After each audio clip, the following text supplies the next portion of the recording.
लखनऊ। अंतर्राष्ट्रीय बौद्ध शोध संस्थान लखनऊ में चिंतन एनजीओ द्वारा साफ सांस प्रोजेक्ट के अंतर्गत वायु प्रदूषण और स्वास्थ्य पर प्रभाव विषय पर एक महत्वपूर्ण चर्चा का आयोजन किया गया।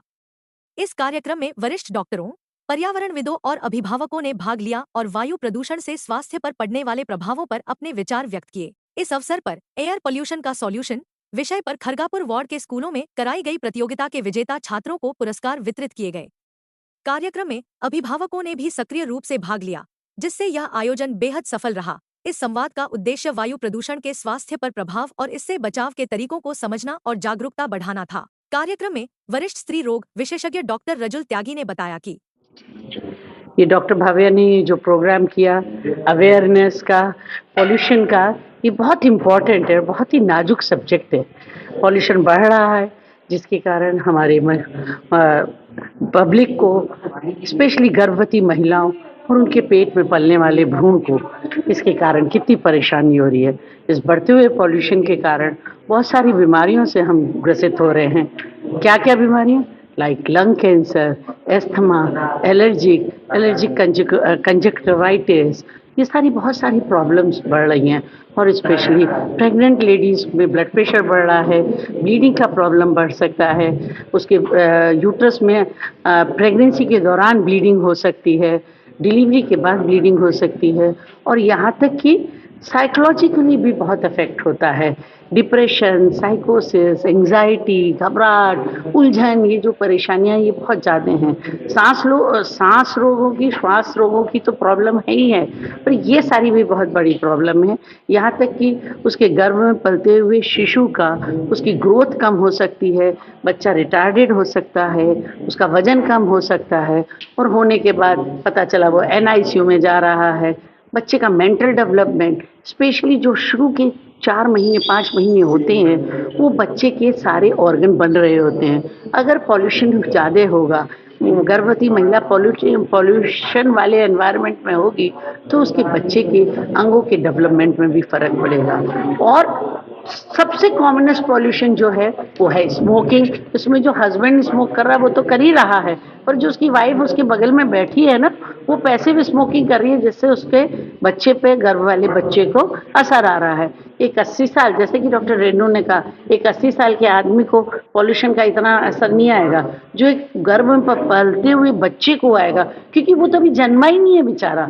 जन्म से पहले ही वो हमारे क्या कहते हैं, मॉडर्नाइजेशन का शिकार हो रहा है। और सबसे ज़्यादा पॉल्यूशन का कारण है हमारे व्हीकल्स। हम हर आदमी के घर में, एक ज़माने में मोहल्ले में एक कार होती थी, अब एक घर में, फिर एक घर में एक कार हुई, आज एक घर में जितने लोग हैं उतनी कार है। तो हर आदमी अपनी अपनी कार से चलेगा तो ऑफ कोर्स पॉल्यूशन होगा, है ना।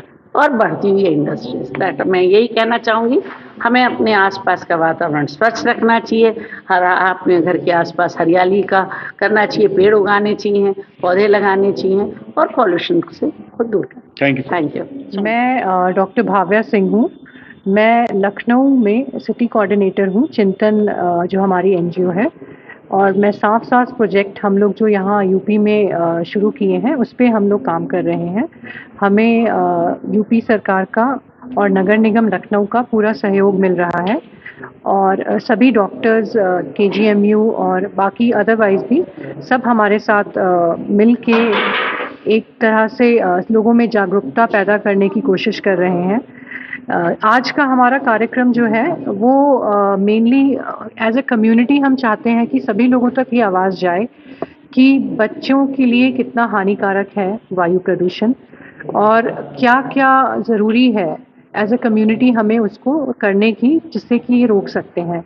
महिलाएं और गर्भवती महिलाएं कैसे इससे प्रभावित होती हैं, इसीलिए आज हमारे लिए विशेषकर डॉक्टर राजुल त्यागी जो कि बहुत ही सीनियर गायनेकोलॉजिस्ट हैं, और डॉक्टर रेणु श्रीवास्तव जो कि चाइल्ड स्पेशलिस्ट हैं, और डॉक्टर जूही सिसोदिया वो भी एक सीनियर गायनेकोलॉजिस्ट हैं। उनके साथ हमारा एक डायलॉग है जिसमें कि हम बातचीत करेंगे कि किस प्रकार हम वायु प्रदूषण को और उसके जो हार्मफुल इम्पैक्ट्स होते हैं हमारी हेल्थ पे, उसको हम प्रिवेंट कर सकते हैं। सर क्या कहना चाहेंगे, अंतर्राष्ट्रीय बौद्ध संस्थान में आज आप आए हैं, स्वच्छ हवा को लेकर वर्कशॉप हो रही है। जी, देखिए देश दुनिया में अगर हम बात करें तो 10 में से 9 लोगों को स्वच्छ हवा मैसर नहीं होती है। और हमारे लिए सांस का कितना महत्व है आप तो जानते ही कि मैं डॉक्टर सूर्यकांत सांस का ही डॉक्टर हूं। तो हमारे जीवन की शुरुआत होती है पहली सांस से, हमारे जीवन का अंत होता है अंतिम सांस से। और एक दिन में हमें 500 लीटर ऑक्सीजन की जरूरत पड़ती है।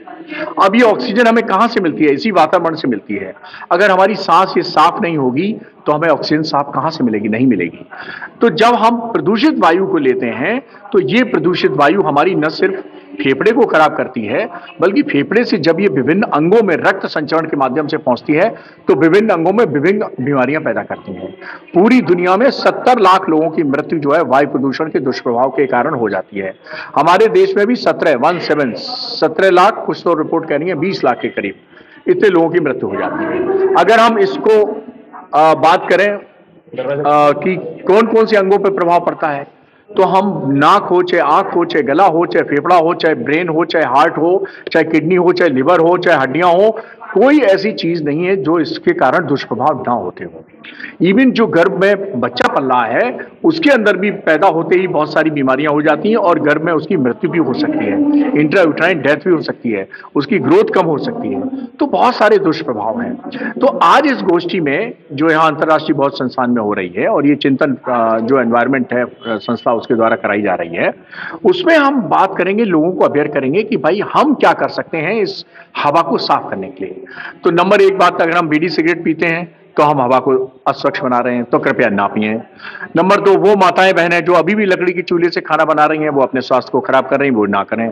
नंबर 3, अगर हम किसी भी कार्यक्रम में बुके दे रहे हैं तो कृपया बुके ना दें, पौधों का नुकसान होता है, हम पौधा दें। नंबर 4, अगर हम इंजीनियर हैं या हम ठेकेदार हैं और अगर हम बिल्डिंग का काम करते हैं, हम कंस्ट्रक्शन का काम करते हैं, तो क्या हम वो सभी नियम कानून पालन कर रहे हैं जिसको हम कहते हैं नेशनल बिल्डिंग कानून, नेशनल बिल्डिंग कोड के नियमों का पालन करना नहीं कर रहे हैं तो कृपया करें। अगर हम हमारे पास कोई ऐसा व्यवसाय है जिसमें धूल धुआं गर्दा उड़ता है, तो क्या हमने अपने कर्मचारियों की, जो गरीब मजदूर हैं, उनकी चिंता पूरी कर ली है? क्या हम हर साल में उनके फेफड़े की कार्यक्षमता की जांच कराते हैं, उनका हेल्थ चेकअप कराते हैं? जैसे सीमेंट की फैक्ट्री में काम कर रहे लोग हैं, जैसे फिरोजाबाद आप चले जाइए, चूड़ियों बनने वाले कार्यक्रम में है। हमारे यहाँ अगर आप चले जाएं तो जितना ये आपके छोटे मोटे काम है, जैसे ज्वेलरी का काम, टांका लगाने वाला काम है, जैसे होली अभी आएगी तो होली में रंग बनाने वाले काम है, अभी सर्दी चल रही तो रुई धुनने वाले लोग हैं, बहुत से ऐसे व्यवसाय हैं। इवन ये जो आपकी ग्रोसरी का जनरल स्टोर होता है उसमें गल्ला रखा, उसमें ये आटा होता है, दाल होती है, चावल होती है, इनका ग्रेन डस्ट सब पे निकलता है। तो ये हमें आवश्यकता है कि जब धूल धुआं गर्दा में हम काम कर रहे हो तो हम अपने मास्क लगाएं और हम अपना हेल्थ चेकअप एनुअल जरूर कराएं। अब हम और क्या कर सकते हैं? और हम कर सकते हैं कि हमारे बच्चे का, जैसे मान लीजिए 10 जन्मदिन है, तो हम उस बच्चे से ये कहें कि भाई जन्मदिन बाद में मनाना, पहले 10 पौधे इससे पौधारोपण करा लें। हमारी मान लीजिए मैरिज एनिवर्सरी है, 25 साल की सिल्वर जुबली मना रहे हैं, तो 25 साल की सिल्वर की जुबली की पार्टी और केक हम बाद में काटें, पहले पति पत्नी 25-25 पेड़ तो लगा दें। तो कोई ऐसा मौका ना छोड़ें जहां हम पौधारोपण ना करें और अपनी तरफ से हम सुनिश्चित करें कि मेरी तरफ से कोई वायु प्रदूषण या किसी भी तरह का प्रदूषण ना हो, तो हम प्रदूषण पर विजय पा सकते हैं और साफ हवा अपने लिए भी ले सकते हैं और आगे आने वाली संततियों के लिए भी। मैं जिला tuberculosis district tuberculosis officer doctor A के सिंघल, आज जो ये क्लीन एयर कॉन्फ्रेंस चल रही है इसको लेकर के, और ट्यूबरकुलोसिस, क्योंकि ट्यूबरकुलोसिस ऐसी बीमारी है जो मैक्सिमम गरीबों में होती है और गरीबी पैदा भी करती है, दोनों कंपोनेंट इसमें होते हैं। और अभी हमारे HOD pulmonary medicine Suryakant sir ने भी सारे एस्पेक्ट बताए कि beginning from the intrauterine life to working life, सभी लाइफ को अफेक्ट करता है। तो हम सभी लोगों को इसमें कांसस होने की चाहिए और ये कॉन्फ्रेंस अच्छी यहाँ चल रही है जिसमें अवेयरनेस बच्चों को, खास तौर से बच्चों को बुलाया गया है, क्योंकि आने वाले बच्चे ही हमारे देश के भविष्य हैं। तो वो अगर इस चीज़ को आगे लेकर के चलेंगे तो हमारा एनवायरनमेंट क्लीन होगा और हेल्थ के एस्पेक्ट में हम लोग अवेयर होंगे। दूसरे, मैं यहाँ डिस्ट्रिक्ट टीबी ऑफिसर हूँ। टीबी का इस समय काफ़ी बर्डन और अवेयरनेस भी चला, सभी लोग इसमें पूरा काम कर रहे हैं। पूरा सिस्टम हमारा लगा हुआ है और सारे जितने भी हमारे जनपद में करीब 58 लाख पॉपुलेशन को हम लोग कैटर करते हैं लखनऊ में, और जिसमें हमारे 3 government medical college, one of the centre of excellence हमारा पल्मोनरी मेडिसिन KGMU हुई है जो लीड कर रहा है। इसमें GPGI है, हमारा राम मनोहर लोहिया है, गवर्नमेंट के हैं, बाकी 5 प्राइवेट मेडिकल कॉलेज हैं, जिससे हम सेवाएं दे रहे हैं। 28 ट्यूबरकुलोसिस यूनिट पूरे जनपद में है, उससे हम यहाँ की सेवाएं दे रहे हैं। और TB की जांच से लेकर के दवा तक, इवन न्यूट्रिशनल सपोर्ट भी हम free of cost government of India देती है। तो सभी लोग इस जागरूकता का फायदा उठाएं और अपनी बीमारी को छिपाएं नहीं, बाहर निकल करके अपनी जांच कराएं और TB से मुक्त पाएं। हम अपने TB मुक्त पंचायत और TB मुक्त देश को बनाएं। एक चीज और इसी में हम जोड़ना चाहते हैं, यहाँ वायु प्रदूषण की चल रही है, तो मैं आपको बता दूं कि वायु प्रदूषण से भी TB होने का खतरा ज्यादा होता है। तो इसलिए आज ये जो 7 दिसंबर से पूरे देश में अभियान चल रहा है, 100 डेज स्पेशल अभियान चल रहा है, 100 दिन का विशेष अभियान चल रहा है जो 24 मार्च तक चलेगा, वर्ल्ड TB डे तक, जिसमें हम TB के ऊपर विशेष अभियान चला रहे हैं। तो यहाँ बच्चों को हम ये भी आगाह करना चाहते हैं कि अगर वायु प्रदूषण ज्यादा होगा तो भी TB होने की संभावना आपको 2.5 से 3 गुना ज्यादा होती है। तो वायु प्रदूषण भी एक कारण है TB को होने का और TB को फैलाने का, तो इसको ध्यान रखें। और हाँ दोस्तों, अगर किसी को खांसी आ रही है 2 हफ्ते से ज्यादा तो वो TB की जांच करा ले, विशेष अभियान चल रहा है। और जैसा हमारे डिस्ट्रिक्ट TB ऑफिसर सिंघल साहब ने कहा कि जांच फ्री, इलाज फ्री, साथ में 1000 रुपया भी बैंक अकाउंट में मिलते हैं इस प्रोग्राम के तहत। तो इस प्रोग्राम का फायदा उठाएं और वायु प्रदूषण से बचें, क्योंकि वायु प्रदूषण से भी TB होने का खतरा ज्यादा है। सर, अभी हाल में ही मलेशिया से आपको एक पुरस्कार मिला है, क्या कहना चाहिए? अरे आपकी आशीर्वाद से पुरस्कार तो मिलते ही रहते हैं, अच्छा है।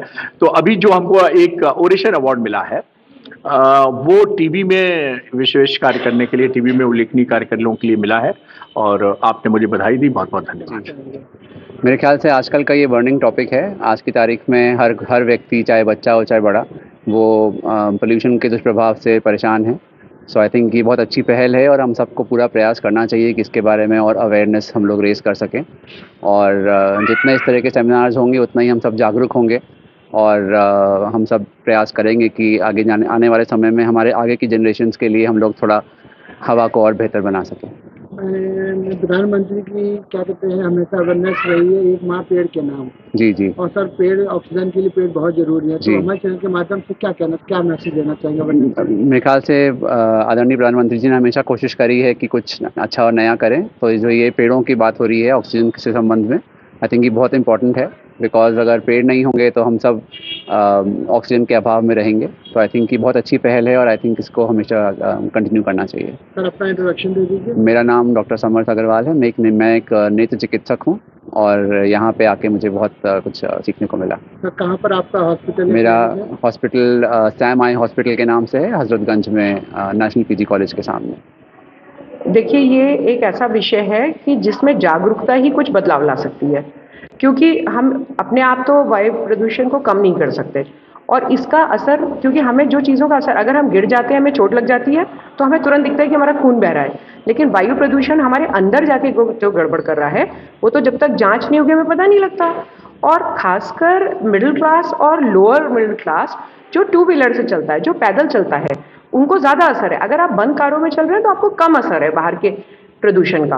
और प्रदूषण को छोटी छोटी हमारी ऐसी गलतियां बढ़ा रही है जिन गलतियों को अगर हम चाहें तो हम लगाम लगा सकते हैं। तो ये कार्यक्रम बहुत अच्छा इसलिए करा गया क्योंकि चिंतन फाउंडेशन के साथ मेरी जो संस्था है बाला फाउंडेशन, हम दोनों ने मिलकर इसको करा कि हम ये कहना चाह रहे हैं कि अगर हम बच्चों में वो जागरूकता फैला दें तो देखिए आने वाला समय उन्हीं के हाथ में है और वो समझ जाएंगे कि हमें क्या गलतियां नहीं करनी। छोटी छोटी चीज़ें, आजकल बच्चे भी ऐसे हो गए हैं कि उनको थोड़ी दूर पे जाना है तो वो स्कूटी निकालते हैं, वो स्कूटर निकालते हैं या मोटरसाइकिल निकालते हैं। उनको ये बताना है कि भाई पैदल चलो, तुम्हारी हेल्थ भी अच्छी रहेगी और जो तुम धुआं उड़ा रहे हो, फ्यूल उड़ा रहे हो, उससे जो पॉल्यूशन बढ़ रहा है, सबके घरों में इतनी गाड़ियां हैं, तो उस पॉल्यूशन का कोई समाधान निकालना पड़ेगा। बच्चों को ये पता है कि कूड़ा जलाना एक गलत काम है, तो एक तो वो अपने बड़ों को जलाने से रोकेंगे और आसपास के लोगों को भी रोकेंगे, क्योंकि आजकल एक ऐसा है कि उन्होंने कूड़ा निकाल के कोने पे रखा और जला दिया, लेकिन लोग ये नहीं समझते कि उससे वो एक तो इतना नुकसान कर रहे हैं, प्लस प्लास्टिक जलाने से जो प्रदूषण बढ़ रहा है वो सांस की बीमारियां पैदा कर रहा है। तो बच्चे जब ये सब चीजें खुद ही समझेंगे तो अपने बड़ों को भी रोकेंगे। तो देखिए, किसी ना किसी को हमें समझाना पड़ेगा और मेरी संस्था बाला फाउंडेशन जो कि इसी पे काम करती है कि जागरूकता और पैरोकारी, अगर हम लोगों के व्यवहार परिवर्तन कर देंगे तो समाज में ना हमको जो बदलाव चाहिए हमें खुद ही दिखने लगेंगे। तो उसका तरीका ये है कि हम बूढ़े तोते को राम राम ना सिखा के हम बच्चों से बात करें और बच्चों को सिखाएं कि हम क्या गलत कर रहे हैं और अंत में वो उन्हीं के स्वास्थ्य को नुकसान पहुंचा रहा है। मैं अपना परिचय दे दूं बस। Thank you very much. मेरा नाम प्रीति एम शाह है। मेरी 22 साल पुरानी संस्था है बाला फाउंडेशन।